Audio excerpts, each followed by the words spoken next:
It's considered one of the most venerable forests in America. Covering more than 1 million acres, much of Gifford Pinchet National Forest remains unexplored. And it's in these dense parts that some believe hides one of America's greatest legends. The hard part, though, is to find it. Animal X brings together an elite squad that thinks it has what it takes. We're coming right out here in the center of Bigfoot's territory and invading it and putting out this scent that hopefully is going to draw him in. Bring all this talent together and you put them in a good location and you have a fighting chance of being able to document something if there's something around to document. Animal X travels to southern Washington to an area between Mount Adams and Mount St. Helens that, strangely enough, has become known as Ape Canyon.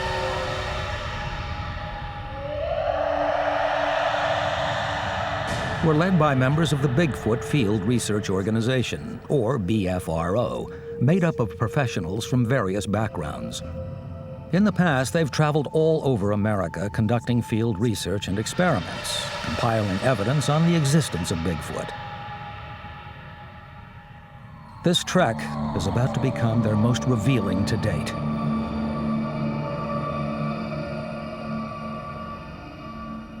The BFRO is the largest volunteer organization, so we are kind of at the pulse of the cumulative effort to go out and find that physical evidence. Months of preparation have gone into this unique animal expedition, with experts flown in from all over the United States. Among them, Matt Moneymaker, a lawyer from California and head and creator of the BFRO. Richard Knoll, an aerospace engineer from Seattle who has worked on aircraft including the stealth bomber, and whose job it is to take plaster casts of unusual prints. Dr. Leroy Fish, a wildlife ecologist and zoologist from Oregon, who has finely tuned his skills to take on the role of BFRO animal tracker. And Dr. Gregory Bambanek from Minnesota, considered to be the country's top expert in pheromone detection, essentially the art of sniffing out Bigfoot using scented discs laced with sex hormones of female primates.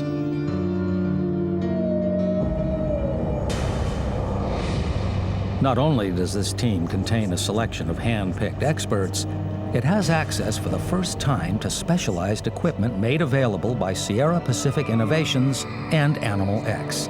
It includes cameras like this thermal imaging device, the world's most advanced heat-seeking recorder. It can see through thick forested areas in pitch darkness for 1.5 miles. Together with sophisticated audio equipment that broadcasts tape-recorded calls of a Sasquatch, the team believe they have their best chance yet of drawing Bigfoot out of the mist. On this occasion, the speakers are pointed towards Skookum Meadows, a good decision, as it's an area that will later reveal an amazing find. The wind is blowing in this direction, so what everybody's saying is that the sounds will carry into Skookum very well.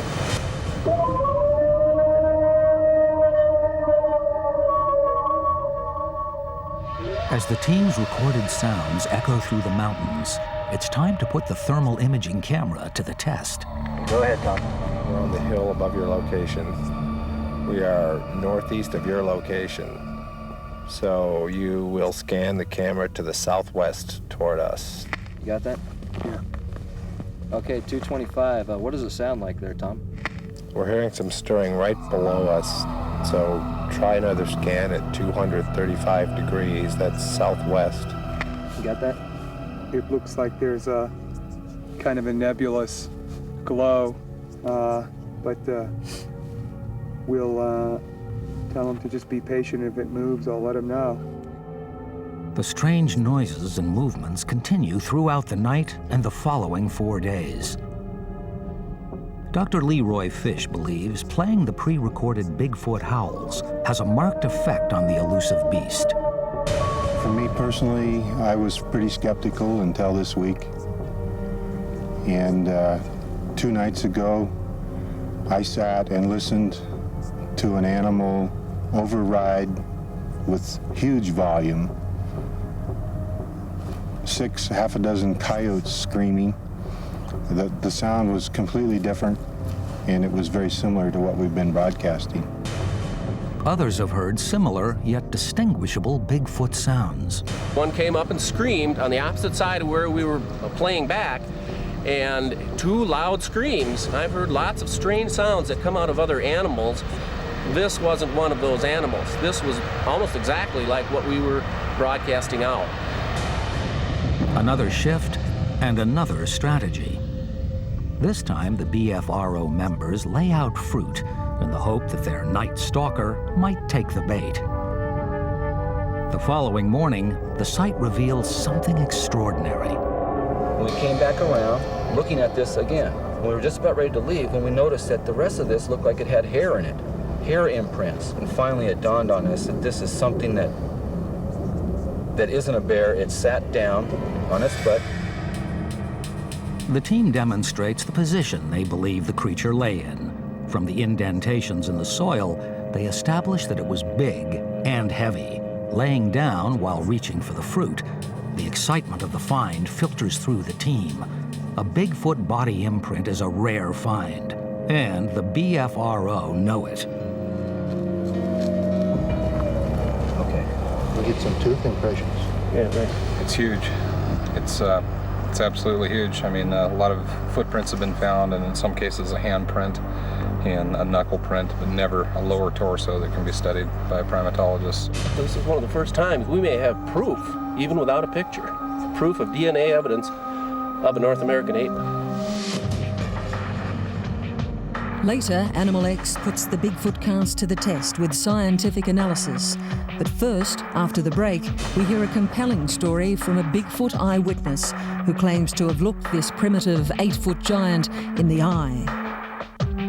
He was taller than an NBA basketball player, more buff than an NFL football player, and it could have just crumbled me and thrown me away. Welcome back to Animal X. In part 1, we watched the Bigfoot team uncover an unidentified partial body print. More on that later. Now, though, it's time to hear a frightening eyewitness encounter with Bigfoot in America's Pacific Northwest. While even some of the most dedicated Bigfoot trackers have never set eyes on their target, others have stared it directly in the face.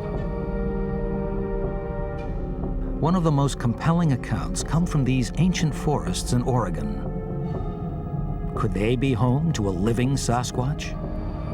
I was scanning the trees downhill from my right to my left, over that way, and that's when I saw the movement out of the left corner of my eye.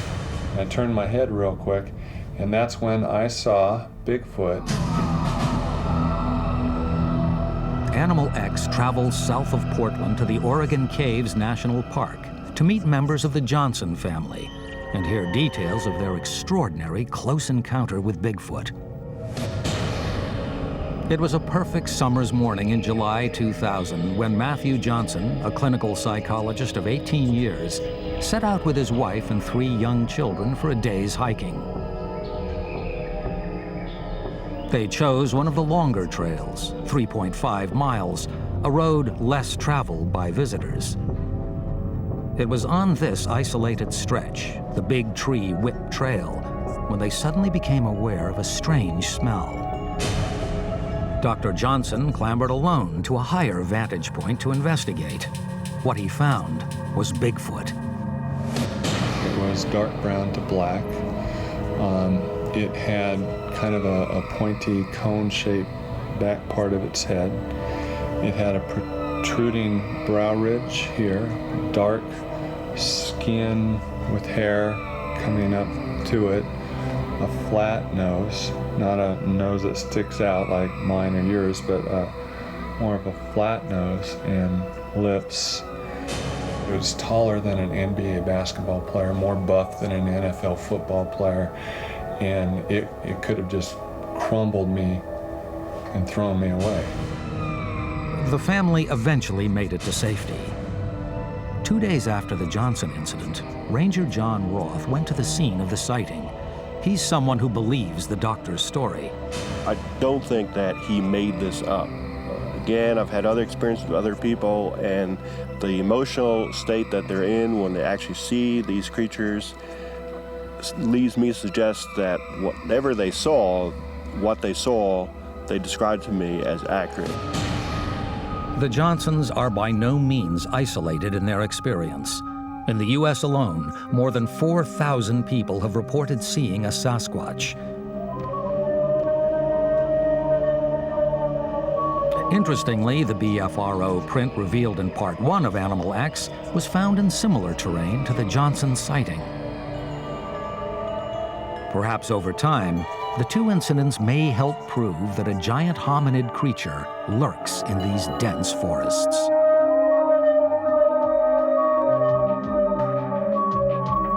After the break, Animal X travels to Seattle for scientific testing of the BFRO's earlier groundbreaking find. Is the Bigfoot cast really a world first, the find of the century as they believe it to be? We let the experts decide. I found just one short, very short hair broken off at both ends that corresponded to my typical Sasquatch hair collection.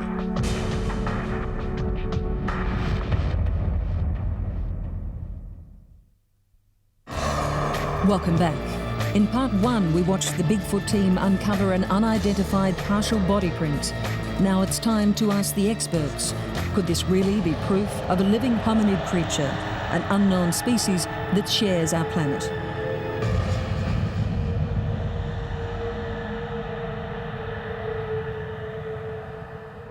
The Pacific Northwest is largely unexplored, and some say the ideal hiding place for a giant ape. So, after a week's intense trekking in the area, could this elite team have found conclusive proof of Bigfoot? Why wouldn't it be a bear? Because when a bear, when it goes to lay down, it will sit, roll, and get into the fetal position. Number two, a bear would not hardly ever come out into an open wallow like this and just lay down. No, a deer would not have sank anywhere near to the depth that this has sank. Located in the Skookum Meadows area of the Gifford Pinchet National Forest, this 3.5 by 5 foot imprint is quickly tagged the Skookum Cast by the Bigfoot Field Research Organization. So rare is a find of this nature that word spreads quickly. Media reports follow, as well as headlines on the internet. From first inspection, the BFRO is in no doubt of their find, gaining worldwide attention. This is a body cast of a Sasquatch, which in my experience was a questionable animal for many, many, many years. My main interest is to try to convince the scientific community that this animal exists and should be more closely inspected. After combing the area for microscopic clues, including hair samples, the next step for team members is to get a cast of the giant impression. Using more than 200 pounds of plaster, they carefully fill the cast, then use aluminum tent poles to reinforce it. After setting, it's wedged out of the ground to be sent north for expert examination. In a laboratory in Seattle, 120 miles from the national park, Animal X assembled some of the world's most regarded experts in the Bigfoot research field. The team consists of physical anthropologist Dr. Grover Krantz, who has studied evidence of Bigfoot for the past 30 years. Dr. Jeff Meldrum, an associate professor of anatomy and anthropology, who has expert knowledge of how primates move. Dr. Henner Fahrenbach, a biomedical research scientist and Bigfoot hair expert. And Richard Knoll, who brings his expertise in aerospace engineering to isolate significant parts of the cast with one of the world's most sophisticated electronic measuring devices. Together, they determine the significance of the Skookum cast and look for detailed clues about the creature that they believe created it. We're using the Leica laser tracker to map the surface in 3D. And if we rotate it, we're going to see what the cast look like. it sort of takes the same shape as the cast itself. This is a painstaking process, but a state-of-the-art method that eventually draws a clearer picture of the cast. It's a very small part of the cast, possibly a square foot of the hip area. We still have quite a bit to go. Dr. Grover Krantz examines the cast with the same attention to detail. His trained eye and a lifetime of experience in the Bigfoot field, plus his work as a physical anthropologist, leads him to agree these confusing bumps and ridges were made by a living Sasquatch. It certainly looks like a Sasquatch was thrashing around on the ground there. Getting exact measurements was very difficult. I'm not sure that this can be very precise, but I'm quite impressed with its legitimacy. Dr. Jeff Meldrum and Dr. Grover Krantz discuss the finer details of the positioning of the beast. Here's slid over here, and then plunk, plunk. And this is the thing that's kind of... Dr. Meldrum has spent many hours poring over this cast in detail. For me personally, perhaps the most significant finding is the presence of what appear to be dermatoglyphics, which are the skin ridge patterns on the soles of the feet that are evident on these heel imprints. Those features are very diagnostic because they are characteristic of primates and are not found on the feet of any other animal any other common animal to the woods that might have been responsible for this imprint. Over the years, there have been numerous footprints found with these dermal ridge patterns. The information contained in the Skookum cast adds even more information to what a Sasquatch could look like. We took measurements of what appeared to be the forearm and the thigh, which appear to be internally consistent in proportion, and compared that to the same body segments in a 6-foot male human, and found them to be 40 to 50% longer than those of a 6-foot male. So that suggests a size probably in the range of 8 to 9 feet in height. The experts' findings now add weight to the numerous eyewitness accounts that the Sasquatch could be a living, breathing creature, and also a very large primate. Additional information is collected from the print that again adds to the increasing body of evidence that this truly is an amazing find. Dr. Henner Fehrenbach is an expert in identifying hair from different animals and has what he believes are samples of the giant ape. I have about a dozen samples, over a dozen samples of Bigfoot hair collected in 4 states of the United States. They all agree in structure with each other in terms of diameter, color, pigment distribution, lack of a medulla, and lack of banding or tapering. Dr. Fehrenbach examined a number of hairs found at the Skookum site. He identified bear, elk, coyote, and something else. I found just one short, very short hair broken off at both ends that corresponded to my typical Sasquatch hair collection. So far it's only one hair, but sometimes that's all it takes to be found in the back seat to convict you. The experts also conclude hair patterns within the cast are also consistent with that of a primate.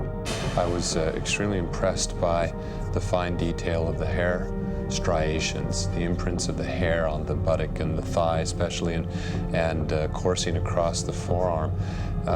Not only is the hair very evident, but the flow pattern of the hair is anatomically correct. For our experts, there is no question that the Skookum cast is a rare and valuable addition in the search for clues about Bigfoot. Perhaps DNA testing the fruit eaten at the Skookum site will add more weight to the evidence presented here on Animal X. If we're going to prove that they exist, and if they are on the verge of extinction and we're going to do something about it, well, we better prove that they exist or they're going to go extinct without our ever knowing about it. So the closer they are to extinction, the more important it is to shoot one to prove they exist so the government will have to do something